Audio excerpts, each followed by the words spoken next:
Dinas Pengendalian Penduduk dan Keluarga Berencana Kota Makassar terus mensosialisasikan tentang program Bangga Kencana untuk mewujudkan keluarga berkualitas dan zero stunting, di mana berdasarkan data BKKBN Sulawesi Selatan, Makassar menempati posisi terendah angka stunting, yakni 18% dari data Survei Status Gizi Indonesia atau SSGI Dinas Kesehatan Sulawesi Selatan.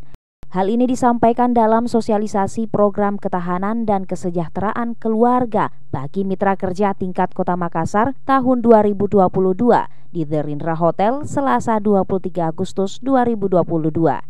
Kepala Dinas Pengendalian Penduduk dan Keluarga Berencana Kota Makassar, Haidir, mengatakan hingga saat ini Makassar menempati posisi terendah angka stunting dengan jumlah 18,8% berdasarkan data SSGI.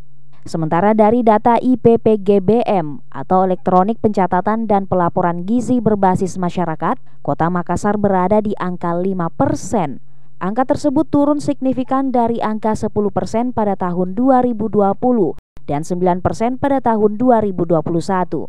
Jadi kami dari Dinas Pengendalian Penduduk dan Keluarga Berencana ini memang kita harus meneruskan program Bangga Kencana yang ada dari pemerintah pusat. Dalam hal ini bagaimana memaksimalkan pelaksanaan fungsi tugas-tugas itu di lapangan. Makanya kami hadirkan beberapa mitra SKPD dalam kegiatan kami, termasuk ibu-ibu tim pegawai PKK. Ini harus berkolaborasi dalam kegiatan program Bangga Kencana yang ada di Kota Makassar. Salah satu program yang kita laksanakan adalah bagaimana memaksimalkan edukasi, promosi, pencegahan stunting yang ada di lorong-lorong atau pendekatan keluarga.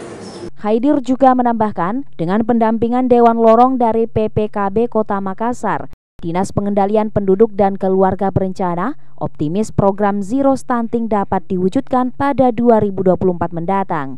Pasalnya, dalam program Bangga Kencana dari pusat, pendampingan khusus keluarga berkualitas akan dilakukan pada calon pengantin dan calon ibu dengan memberikan pendampingan maksimal termasuk pendampingan gizi. Ira, Fajar TV dan Fajar Radio melaporkan.